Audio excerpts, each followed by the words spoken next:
Gentlemen, this is the coin. This side is heads. This side is tails. JB, it's your call. Call it in the air. I call heads. Johnny Futures, it's your call. Call it in the air. Tails never fails.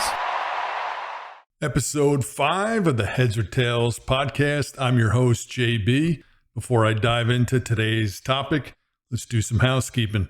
Be sure to hit that follow button here on Spotify. Leave us a comment on your thoughts about this topic after you listen to the episode. Be sure to head over to YouTube. Give us a subscribe over there. Both places have all episodes, 4 so far, 2 different topics between myself and Futures, debating our sides of the coin in those episodes. Appreciate the support. Let's get the episode going. Let me start out by asking you, the listener, how do you define greatness in sports? Is it somebody who changes the game, changes the sport based on their play?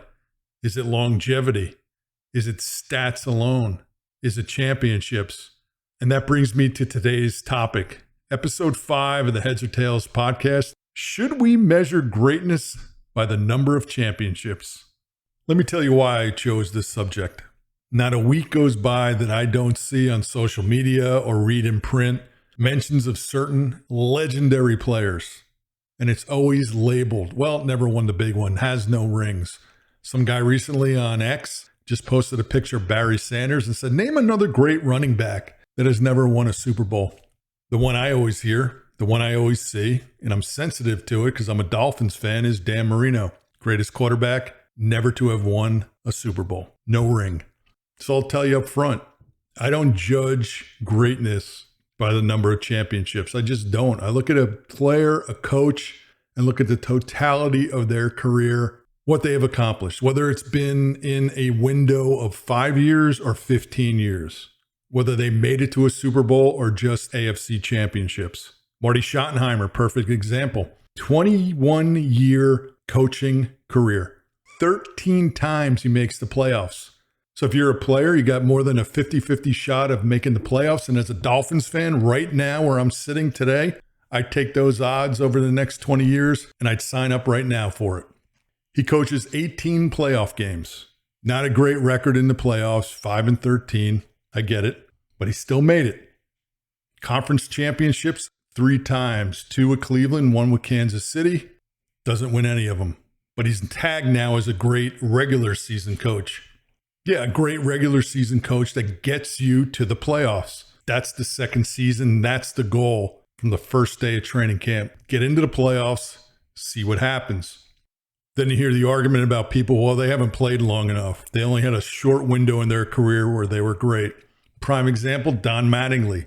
1984 to 1989, this guy dominated. I don't know one pitcher that wanted to face Don Mattingly in that window. 1985 MVP, 6 to 7 great years. But he doesn't make the Hall because he didn't play long enough and extend those stats from that window to the second half of his career due to his back injury. That's what limited him. 222 career home runs, 2,153 hits, a 307 career batting average, including the bad years with his back, still batted 307 for his career. 9 gold gloves. And you're going to sit there and tell me he was good? He's a Hall of Good? No, he's great. He should be in the discussion for the Hall of Fame. Just because he did it in a short window, that short window was dominant. It wasn't 1 year like Jolton Joe Charbonneau, who won Rookie of the Year, and then he never heard from him again. He did it over a consistently good period of time. Now, on the flip side of longevity, you'll get a guy like Gale Sayers, right? He gets in to the Hall of Fame. And in the Hall of Fame, he's the player that has played the least amount of games, 68. Didn't break 5,000 yards, 39 TDs, had a knee injury, ended his career. But his brilliance was greater than longevity. So I look at longevity, but I don't put everything on top of that. What you do within a window that you play, especially if you're injured. The one guy I always note is William Andrews, running back William Andrews. If you don't know who that is, take a look. 70s and early 80s. Fullback for the Atlanta Falcons. Guy dominated, but he had a knee injury, limited his career, played fullback. He was a 3-down back, never came off the field. Great stats, knee injury, short career, not even in the Hall of Fame discussion. Tragic. Do you define a great player by stats alone? I don't. Take Bob Greasy, for example. Called his own plays, field general. I've talked to people that played with him. He got more joy audibling to a run play than to a pass play. He's got 2 rings, played in 3 Super Bowls. Super Bowl 7 against the Redskins, 8 for 11, 88 yards and 2 TDs. Super Bowl 8 against the Vikings, 6 for 7, 73 yards, 1 TD. So for his 2 championships, 14 of 18, 161 yards passing, 3 TDs, no interceptions. So you look at that and you say, yeah, stats aren't that great.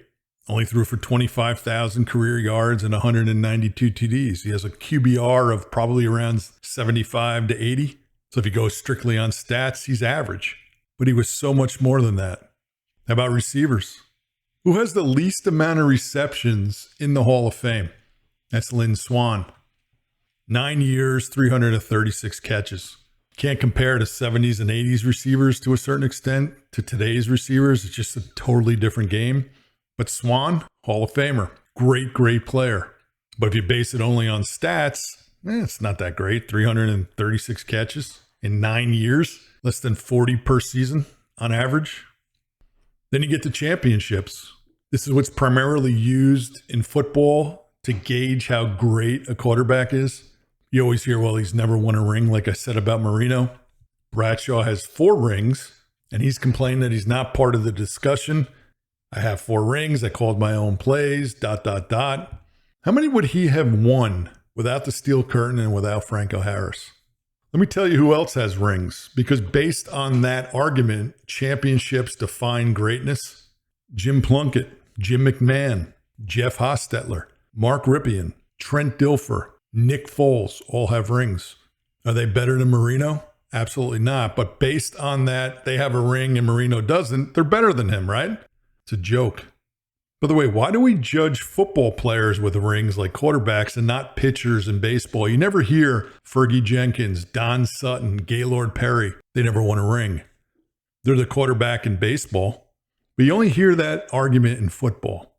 And if that's the case, why is Eli not seriously considered a Hall of Fame quarterback? He's got 2 rings. What does Eli and Marino have in common? Both quarterbacks have never thrown to Hall of Fame receivers and never had a Hall of Fame running back. Think about that. Montana had Rice. Bradshaw had Swann and Stallworth. Aikman, Michael Irvin, Emmitt Smith. Elway never had a Hall of Fame receiver, but he had a Hall of Fame running back in Terrell Davis, Hall of Fame tight end in Shannon Sharp. So if you define greatness with championships, why is Eli not in the Hall of Fame? Especially with the handicap that he never had Hall of Famers to throw to or to hand off to. So for me, I measure greatness based on the player and what they do. If they don't have a championship, okay, so be it. Doesn't dilute, in my mind, what they've done in their career. If a coach hasn't won the big one, doesn't dilute what he's done as a coach. These are team sports. It's not tennis. You could look at Djokovic. You could look at Nadal. You could look at Federer. And you could say, how many Grand Slams do they have? Did they play each other in the same era? Still a slippery slope in a sense because they don't line up age-wise and their primes exactly. But at least you could look at tennis and say, okay, he's got 24 Grand Slams. He's got 18. And you could start putting the pieces together of what greatness is in tennis. Can't do that in a team sport like football. Can't do it. So I'll close out the episode. I'll ask my colleague, Johnny Futures, should we measure greatness by the number of championships? Do you, Johnny Futures? And do you, the listener? Be sure to leave us a comment here. Looking forward to Johnny Futures' answer, the tails side to the Heads or Tails podcast on this topic. Appreciate everybody joining. Talk to everybody soon.